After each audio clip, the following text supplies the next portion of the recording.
ဒီနေ့မှာတော့ကျွန်တော်ရဲ့ English student တယောက်စီက request လေးတစ်ခုရှိပါတယ်။ဒါကတော့ကျွန်တော်အားတဲ့ချိန်လေးမှာ learning mental models လေးအချို့ကို share လုပ်ဖို့ပဲဖြစ်ပါတယ်။ So let's get started and I'll be speaking English.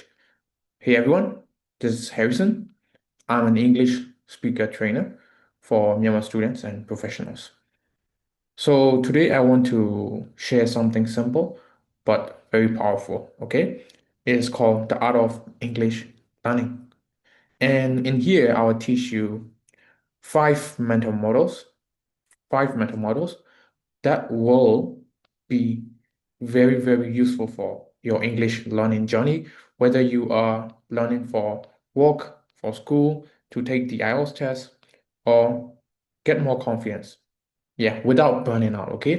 So, matter of fact, I have a student. I only teach her for 2 hours per week, and it's been only 2 months, and her speaking is insane. Let me share you guys in the next video. So, if you understand these five ideas, you'll learn English faster, with more confidence, and without burning out. So, let's get started. Number one, the learning dopamine cycle. So what does it mean, right? It means to get early wins. One of the biggest reasons, okay, people fail at English is because any language, the journey feels very long. But English is not just about forcing yourself, it's about creating a dopamine cycle that makes you want to come back and learn again. So think about this. When you feel a small win, like you understood a sentence, or someone told you, oh, your English is getting better. Yeah, your English is really fluent. Your brain rewards you, and that tiny reward becomes motivation.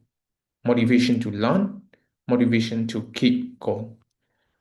All right.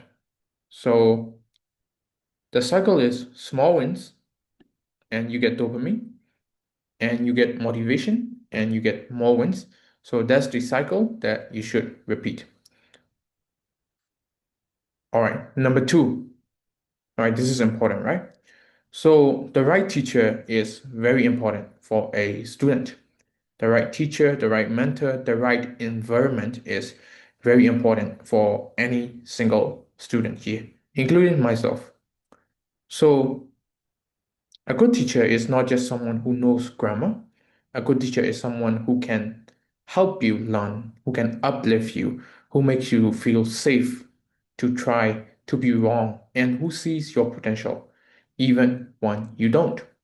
So, learning a language is personal, okay? It's emotional. If a teacher makes you feel small, embarrassed, or afraid to speak, then you will stop growing. Imagine this. A teacher told you when you were a child, you will never do this again. You will never learn. How does a child feel? All right. He will feel very, very small and he might not even like the subject anymore. So find a teacher who encourages you, pushes you gently, gives you hope, makes you believe I can actually do this.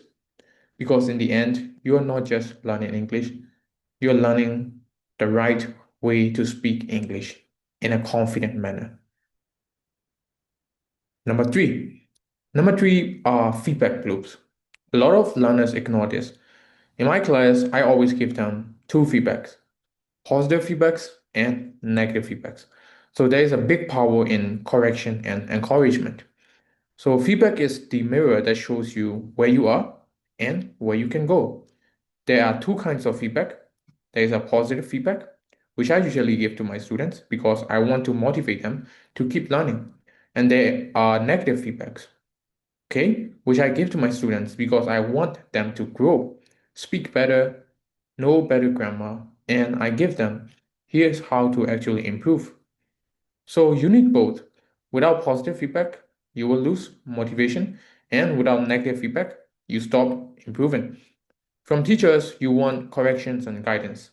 So we are here to correct you and guide you to make the learning journey the best of all. Of course, there are AI tools, learning tools, a lot of them.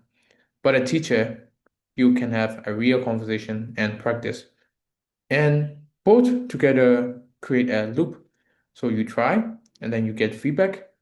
And if you're wrong, you adjust and you try again. If you avoid feedback loop because you are scared of mistakes, you cut off the oxygen of growth. Feedback is not criticism, feedback is progress. Number four, the courage to fail. This is the most important skill.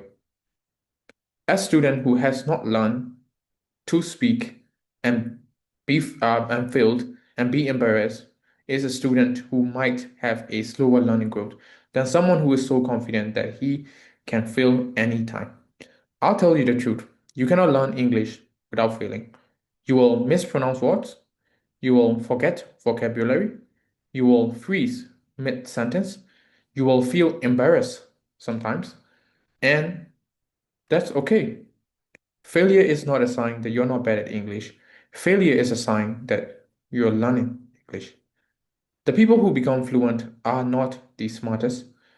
They are the ones who are brave enough to look a little foolish today so they can become confident tomorrow. So let me tell you that every mistake is a step forward, and I wish that you can fail with courage. So number five. Number five is the most important of these four. And without number five, trust me, you're not getting anywhere.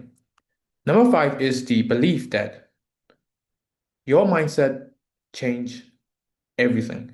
Number five is the belief that you can do this.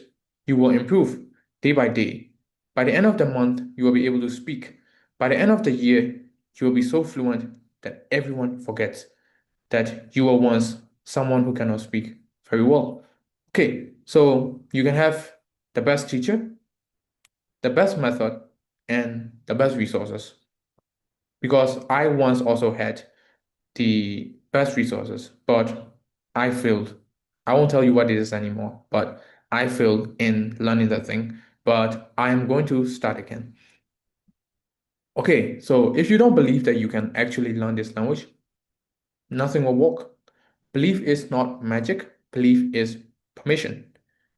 When you believe, you give yourself permission to grow, to try, and to stay patient even when your progress is slow. Tell yourself, I can become a confident English speaker. I can express my ideas clearly. I can grow step by step because you can do that, all of that actually. So, belief makes the learning journey lighter. Belief transforms pressure into possibility. So, to summarize it, right? To summarize it, start small, get early wins, find the right teacher, embrace feedback, have the courage to fail, and believe in yourself. This is the art of learning English or any other subjects. If you enjoyed this, I'll be happy to make more videos about learning, psychology, creativity, and human experience. So, thank you everyone for watching this episode. See you very soon.